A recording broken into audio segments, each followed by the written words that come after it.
கிறிஸ்துவுக்குள் அன்பான கர்த்தருடைய பிள்ளைகளே, உங்கள் யாவரையும் ஆண்டவராகிய இயேசு கிறிஸ்துவின் ஈடு இணையற்ற பரிசுத்த நாமத்தினால் உங்களை ஆசீர்வதிக்கிறேன், வாழ்த்துகிறேன். கர்த்தர்தாமே இந்த நாளில் நீங்கள் எதிர்பார்க்கிற நன்மைகள் யாவையும் பரத்திலிருந்து உங்களுக்கு அருளி செய்து நீங்கள் இம்மையில் சுகித்திருக்கவும் மறுமையில் நிலை வாழ்வை சுதந்திரித்து கொள்ள அனுக்கிரகம் செய்வாராக.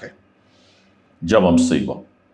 எங்களை நேசிக்கின்ற எங்கள் அன்பின் ஆண்டவரே, சத்தியத்தை அறியுங்கள், உண்மையை தெரிந்து கொள்ளுங்கள், உண்மை உங்களை விடுதலையாக்கும். ஆம், உடைய வேத வசனங்கள் எல்லாம் உண்மை உள்ளவைகள்.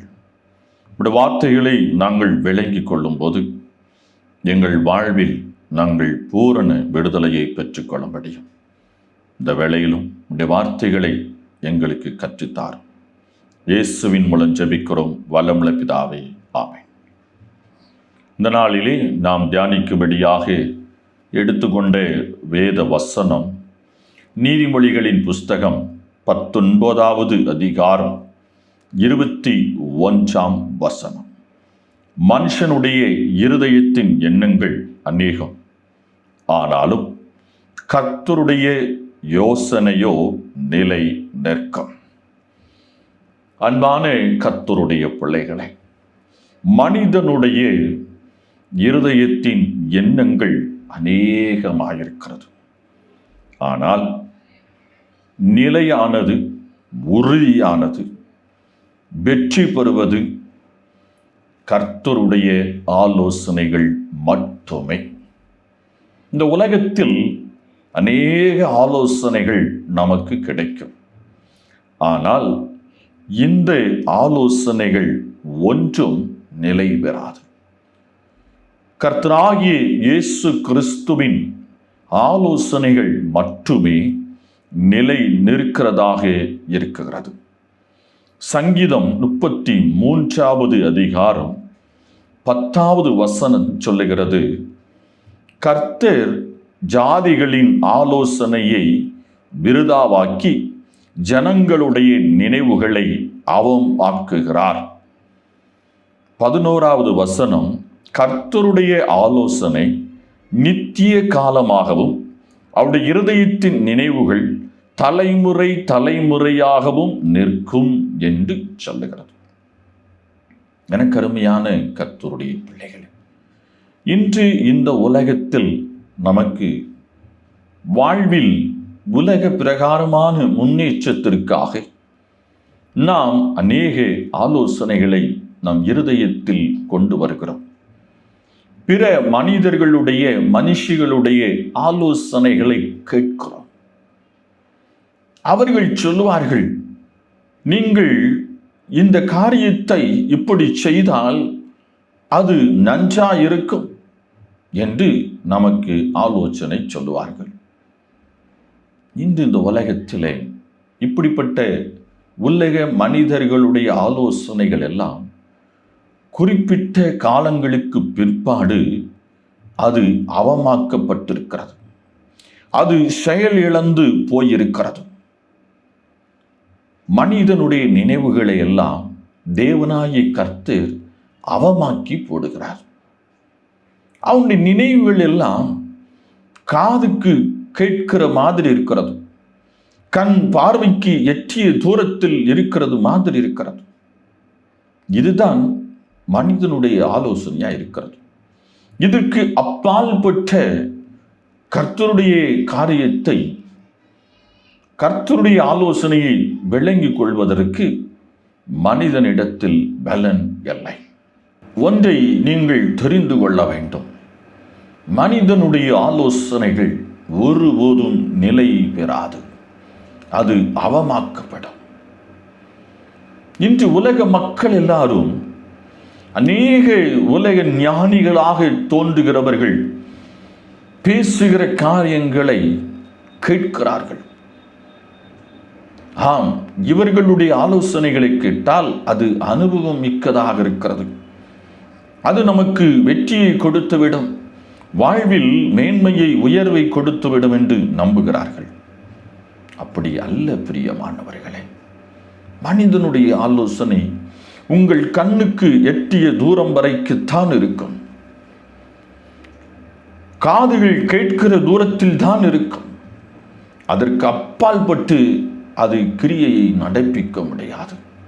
இன்று உலகத்தில் அநேகர் சொல்வார்கள், நான் இந்த மனிதனுடைய பேச்சை கேட்டு வாழ்க்கையில் விழுந்து விட்டேன், இந்த மனுஷியினுடைய பேச்சை கேட்டு நான் விழுந்து விட்டேன், இந்த மனிதனை நம்பினேன், இந்த மனுஷியை நம்பினேன், ஏமாந்து போய்விட்டேன் என்று இந்த வார்த்தையை கேட்டுக்கொண்டிருக்கிற உங்களிலும் கூட அநேகர் இப்படிப்பட்ட நிலையில் இருந்து கொண்டிருக்கலாம்.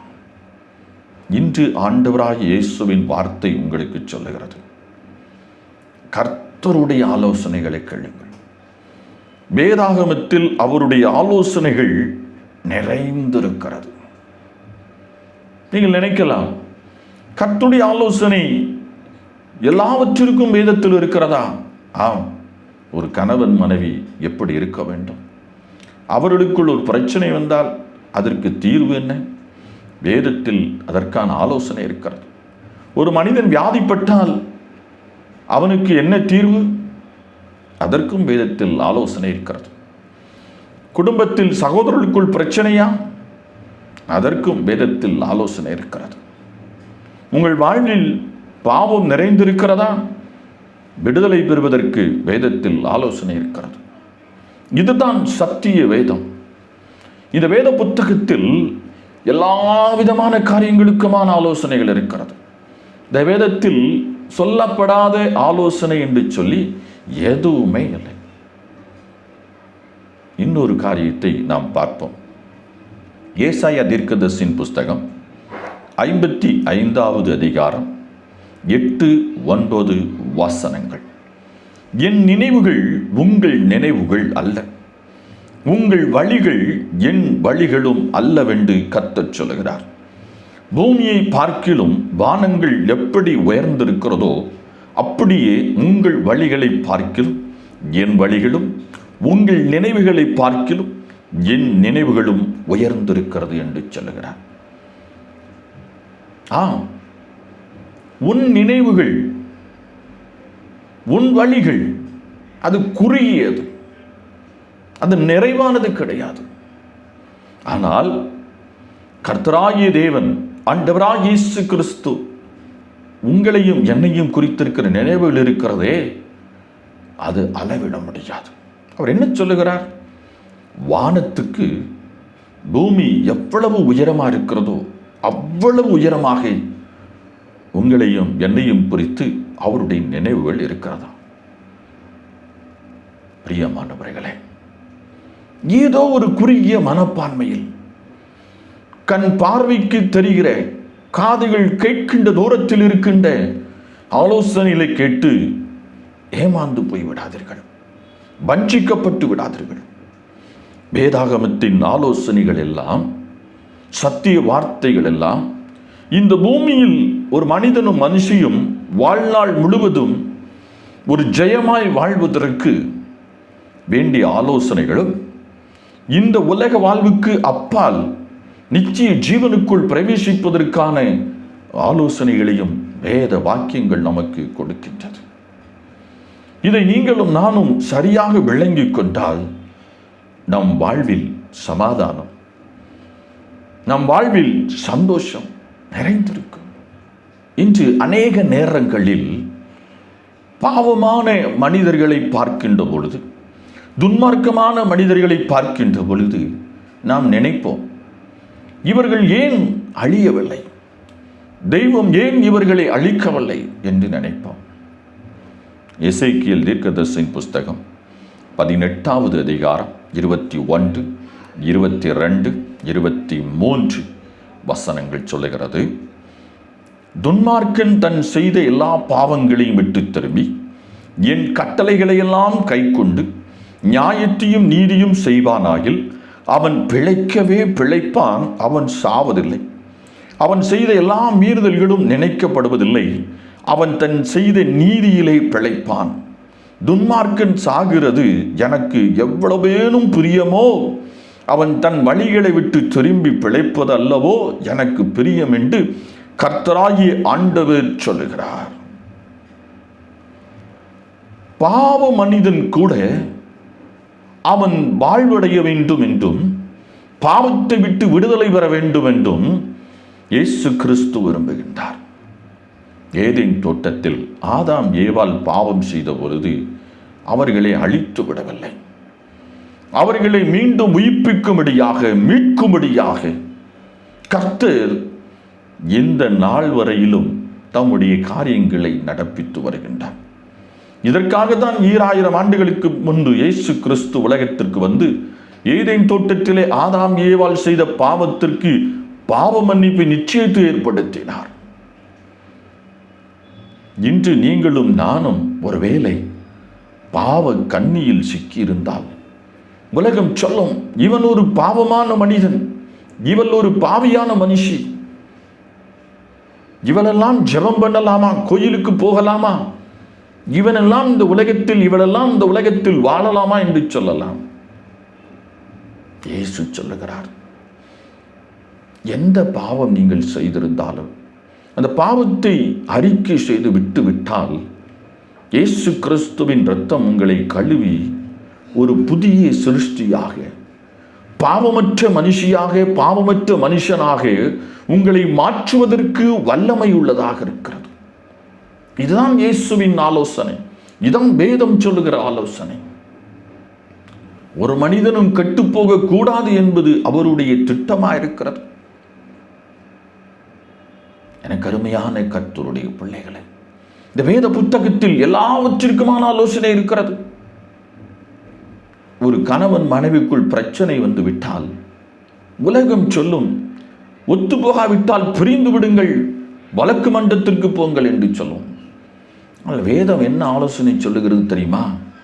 ஒருவருக்கொருவர் விட்டு கொடுத்து வேத வசனத்துக்கு கீழ்ப்படிங்கள் என்று சொல்லுகிறது. வேத வசனம் என்ன சொல்லுகிறது? மனைவியை பார்த்து உன் கணவனுக்கு கீழ்ப்படி என்று சொல்லுகிறது. கணவனை பார்த்து உன் மனைவியினிடத்தில் அன்பு செலுத்து என்று சொல்லுகிறது. இந்த ஆலோசனையை நாம் கேட்டு மனஸ்தாபத்தில் இருக்கிற அந்த கணவன் மனைவி வசனத்திற்கு செவி கொடுத்தால் அந்த குடும்பம் இணைந்து செழித்திருக்கும். நிச்சயமாகவே இதை அநேக நேரங்களில் நாம் புரிந்து கொள்வதில்லை. எனக்கு அருமையான கர்த்தருடைய பிள்ளைகளே, உங்கள் வாழ்வின் எல்லா காரியங்களுக்குமான ஆசீர்வாதம், ஆலோசனைகள் இந்த வேத புத்தகத்தில் இருக்கிறது என்பதை விளங்கிக் கொள்ள வேண்டும். யோபு 42வது அதிகாரம் 2ஆம் வசனம், தேவரீர் சகலத்தையும் செய்ய வல்லவர், நீ செய்ய நினைத்தது தடைபடாது என்பதை அறிந்திருக்கிறேன் என்று சொல்லுகிறார். தேவனுடைய காரியம் ஒருபோதும் தடைபடாது. இந்த பூமியிலே எல்லா மனிதர்களும் மனுஷிகளும் நன்மையினால் திருப்தியாக்கப்பட்டிருக்க வேண்டும் என்பதே தேவனுடைய திட்டம். பாவமில்லாத ஒரு பரிசுத்தமாய் வாழ வேண்டும் என்பதே தேவனுடைய ஆலோசனையாக இருக்கிறது. இந்த ஆலோசனைகளை நாம் கேட்கின்ற பொழுது அது நமக்கு ஆசீர்வாதமாக இருக்கிறது. அருமையான கர்த்தருடைய பிள்ளைகளை, இந்த வார்த்தையை கேட்டுக்கொண்டிருக்கிறேன். உங்களோடு கர்த்தர் பேசி கொண்டிருக்கிறார். மனிதனுடைய ஆலோசனை அவமாக்கப்பட்டு போகும், அது நிலை பெறாது. 50 ஆண்டுகளுக்கு முன்பு ஒரு மனிதனுடைய ஆலோசனை அன்று வெற்றி போல் இருந்திருக்கலாம். 100 ஆண்டுகளுக்கு முன்பு ஒரு மனிதனுடைய ஆலோசனை வெற்றி போல் இருந்திருக்கலாம். போன ஆண்டு ஒரு மனிதனுடைய ஆலோசனை வெற்றி போல் இருந்திருக்கலாம். ஆனால் இன்று அவைகளெல்லாம் அவமாக்கப்பட்டிருக்கிறது. ஆனால் கர்த்தருடைய ஆலோசனை தலைமுறைக்கும் அது நிற்கும். நீங்கள் வேத வசனத்திற்கு கீழ்ப்படிந்து நீங்கள் செவி கொடுக்கும் பொழுது உங்கள் வாழ்வில் அந்த நன்மை வந்து கிடைக்கிறது. பிரசங்கியின் புஸ்தகம் 2வது அதிகாரம் 24ஆம் வசனம் சொல்லுகிறது, மனுஷன் புசித்து குடித்து தன் பிரயாசத்தின் பலனை அனுபவிப்பதை பார்க்கிலும் அவனுக்கு ஒரு நன்மையும் இல்லை, இதுவும் தேவனுடைய கரத்திலிருந்து வருகிறது என்று கண்டேன் என்று சொல்கிறார். நீங்கள் சம்பாதித்தது, நீங்கள் சவதரித்ததை நீங்கள் அனுபவிக்க முடியாமல் போனால் அது தீமை என்று சொல்லுகிறார். அதை நீங்கள் அனுபவித்தால் அது உங்களுக்கு பாக்கியம் என்று சொல்லுகிறார். இன்னைக்கு அநேகர் பாருங்கள், திரளாய் சேர்க்கின்றார்கள், ஆனால் அவர்கள் கொஞ்சமாய் அனுபவிக்கிறார்கள். உங்களுக்கு தேவைக்கு போக மீந்தி இருப்பதை பிறருக்கு கொடுத்து விடுங்கள். ஏனென்றால் அதை நீங்கள் அனுபவிக்க முடியாது, அது வீணாக இன்னொருவர் அனுபவித்துக் கொண்டிருப்பார்கள். இதுதான் உண்மை. சிலர் பாருங்க, நல்லா சேர்த்து வச்சிருப்பாங்க, தன்னுடைய நாட்களில் எல்லாம் ஓடி ஓடி உழைத்து சேர்த்திருப்பாங்க. இப்போ வயதான காலத்தில் நல்ல ஆகாரம் சாப்பிட முடியாதபடி சரீரம் பலவீனப்பட்டு போயிருக்கும். என்ன பலன் உங்களுக்கு? ஒன்றுமில்லை. அப்போ நீங்க சவதரித்ததற்குரிய காரியங்களை நீங்கள் அனுபவிப்பன் வேண்டுமென்றால் கர்த்தர் உங்களுக்கு அனுக்கிரகம் செய்ய வேண்டும். ஆம் பிரியமானவர்களே, கர்த்தர் தான் உங்களுக்கு அனுக்கிரகம் செய்ய வேண்டும். ஆகவே இன்று ஆண்டவர் உங்களோடு சொல்லுகிறார், மனிதனுடைய ஆலோசனை, மனுஷனுடைய ஆலோசனையை கேட்காதீங்க. வேத வசனத்தின் கர்த்தருடைய ஆலோசனைகளை கேளுங்கள். அந்த ஆலோசனை தலைமுறை தலைமுறைக்கும் நிலை நிற்கும். அதை ஒருவரும் அழிக்க முடியாது, அதை ஒருவரும் அவமாக்கி போட முடியாது. இந்த உலகத்தின் ஞானிகளால் அதை இல்லாமல் போக பண்ண முடியாது. ஆனால் உலகத்தின் ஞானிகளுடைய ஆலோசனைகளை தேவனாகிய கர்த்தர் அவமாக்கி போட முடியும். ஆகவே நேற்று வரைக்கும் மனிதனுடைய ஆலோசனைகள் கேட்டிருக்கலாம். இன்று முதல் அந்த ஆலோசனை கேட்பதை நிறுத்திவிடுங்கள். வேதத்தை திறந்து கர்த்தருடைய ஆலோசனை என்ன சொல்லுகிறது என்று கவனித்து பார்த்து அந்த ஆலோசனைக்கு செவி கொடுத்து பாருங்கள். சில நேரங்களில் இது எப்படி சாத்தியம் என்று நினைக்கலாம். செவி கொடுத்து பாருங்கள். நிச்சயமாக அது உங்கள் வாழ்வில் ஒரு வெற்றியை கொடுக்கும். உங்கள் வாழ்வை வெற்றியில் கொண்டு போய் நிறுத்தும் என்பதில் எந்த மாற்றமும் இல்லை. உங்கள் வாழ்வில் சமாதானம், சந்தோஷம் நிறைந்தே இருக்கும். கர்த்தர் தாமே உங்களை ஆசீர்வதிப்பாராக. ஜெபம் செய்வோம். எங்கள் நேசிக்கிற எங்கள் அன்பின் ஆண்டவரே, ஏசப்பா, இதோ உங்களுடைய பாதத்தில் இருக்கிற பிள்ளைகளை கண்ணோக்கி பார். மனிதனுடைய ஆலோசனையை கேட்டு கேட்டு ஏமாந்து வஞ்சிக்கப்பட்டு போயிருக்கலாம். இந்த நாளிலே உம்முடைய ஆலோசனை கேட்கும்படி தன் இருதயத்தை உமக்கு நேராக திருப்பியிருக்கிறார். அவளுடைய வாழ்வில் இருக்கிற பிரச்சனைகளுக்கெல்லாம் வேத வசனத்திலிருந்து நீர் உம்முடைய ஆலோசனைகளை கொடுத்து அந்த ஆலோசனையினாலே அவர்கள் நிலை பெறும்படியாக, வெற்றி பெறும்படியாக, பிரச்சனைகளிலிருந்து விடுதலை பெறும்படியாக நீர் கிருபை செய்கிறார். இதோ கர்த்தாவே, உம்முடைய ஆலோசனை எங்களுக்கு தார், உம்முடைய ஆலோசனைகளில் என்னை நிலைநிறுத்தும் என்று சொல்லி கேட்கிறேன். ஒவ்வொரு பிள்ளைகளுக்கும் உம்முடைய ஆலோசனையை தந்து அவர்களை ஆசீர்வதிக்கிறார். ஒவ்வொருவரும் இம்மையில் சுகித்திருக்கும், மறுமையில் நிலைவாழ்வை பெற்றுக் கொள்ளட்டும். ஜெபத்தில் கலந்திருக்கிற ஒவ்வொரு பிள்ளைகளும் ஆறுதலையும் சமாதானத்தையும் பெற்றுக்கொள்ள கிருபைத்தார். பொல்லாப்புக்கு, தீங்குக்கு ஒவ்வொரு பிள்ளைகளையும் விலக்கி பாதுகாத்துக் கொடு. கிருபையினால் இரக்கத்தினாலும் ஆசீர்வதிங்க. இயேசுவின் மூலம் ஜெபிக்கிறோம் வல்லமுள்ள பிதாவே, ஆமென்.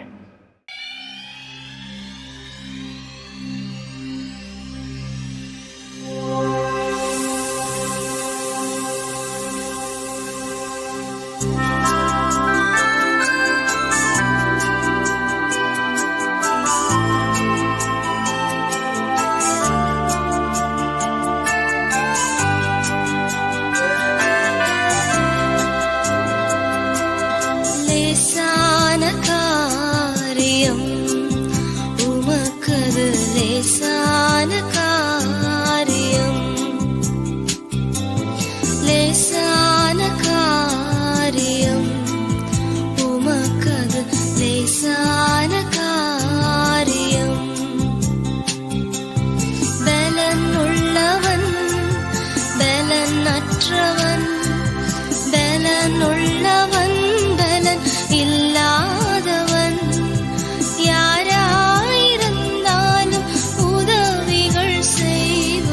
லேசான காரியம். உமக்கது லேசான காரியம்.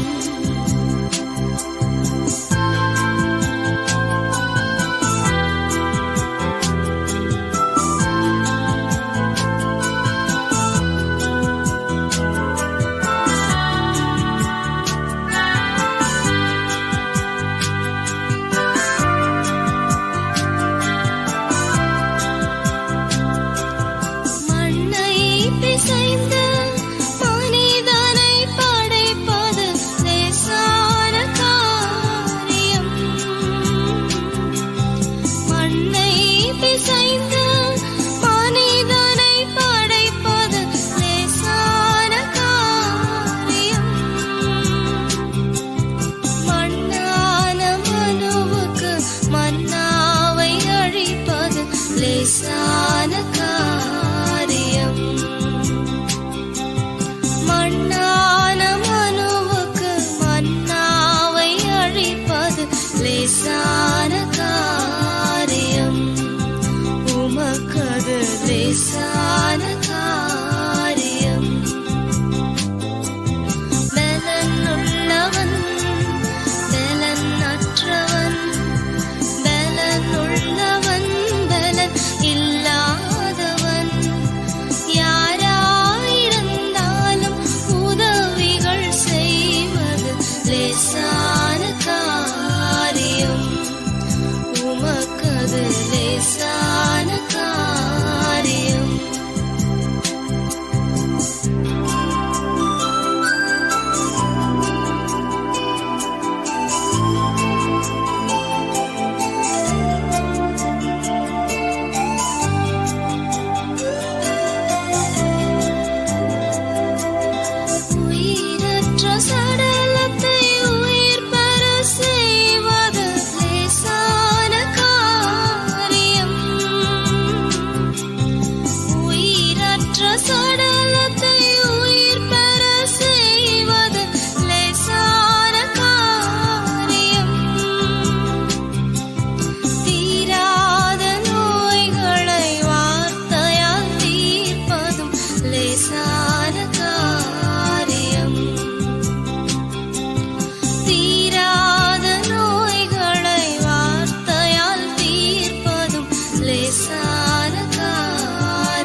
லேசான காரியம்.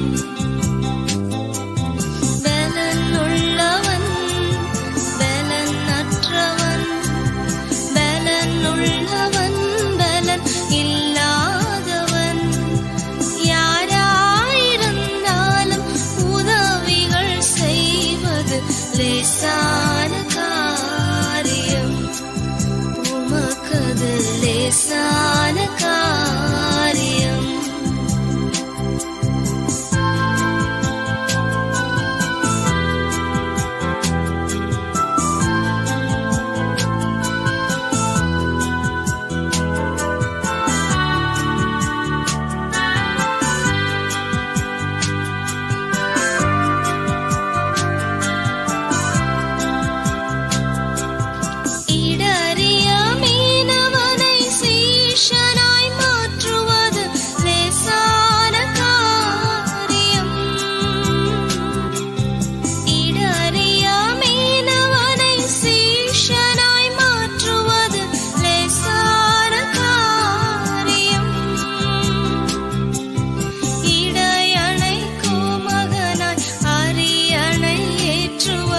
லேசான காரியம்.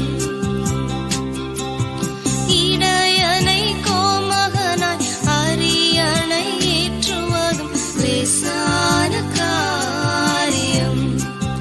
உமக்கது லேசான காரியம். பலனுள்ளவன் பலனற்றவன், பலனுள்ளவன் இல்லாதவன் யாராயிருந்தாலும் உதவிகள் செய்வது லேசான காரியம். உமக்கது லேசான காரியம்.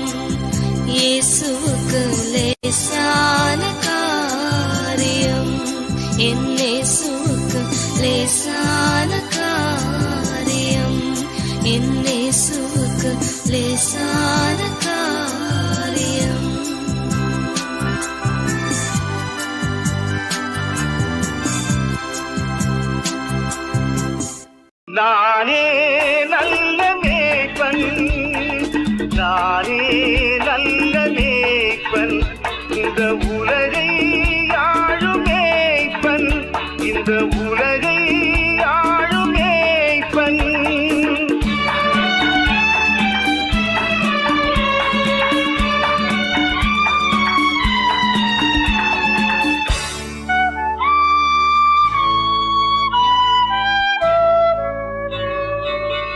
மந்தை மேய்க்கும் மேய்ப்பனாய், இசையான மைந்தனாய், மந்தை மேய்க்கும் மேய்ப்பனாய், இசையான மைந்தனாய், இதை நீக்கும் நேசனாய், இதை நீக்கும் நேசனாய் வந்தேன் சொந்தமாய். நானே